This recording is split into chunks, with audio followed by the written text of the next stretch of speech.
NBI stock ने अभी market को शॉक कर दिया है। सिर्फ कुछ दिनों में लगभग 70% का जंप। और अब सब एक ही सवाल पूछ रहे हैं, क्या ये $200 तक जाएगा या यहां से क्रैश करेगा? अभी नेबियस फुल प्राइस डिस्कवरी मोड में है, मतलब कोई क्लियर रेजिस्टेंस नहीं, सिर्फ ऊपर की तरफ मोमेंटम। और इस रैली के पीछे सबसे बड़ा रीजन है एआई डिमांड। कंपनीज जैसे मेटा प्लेटफॉर्म्स और माइक्रोसॉफ्ट ऑलरेडी बिलियंस इन्वेस्ट कर रही हैं एआई इंफ्रास्ट्रक्चर में, और नेबियस उस वेव का हिस्सा है। लेकिन असली अपॉर्चुनिटी यहाँ और बड़ी है। एआई नेटिव कंपनीज जैसे ओपन एआई और एंथ्रोपिक इतनी फास्ट ग्रो कर रही हैं कि उनके पास इनफ कंप्यूट पावर ही नहीं है, और जहां शॉर्टेज होती है वही पैसा बनता है।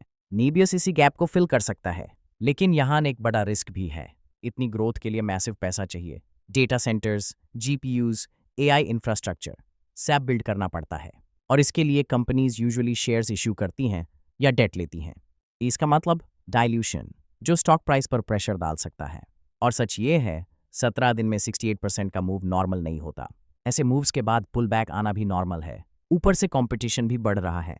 हर कंपनी एआई में घुसना चाहती है। कुछ सर्वाइव करेंगी, ज़्यादा नहीं। फिर भी नेबियस के पास एक एज है, स्ट्रॉन्ग इकोसिस्टम और टूल्स जैसे क्लिक हाउस से कनेक्शन। अगर एआई कंपनीज ग्रो करती रही तो नेबियस इनडायरेक्टली बेनिफिट करेगा। तो सिंपल बात।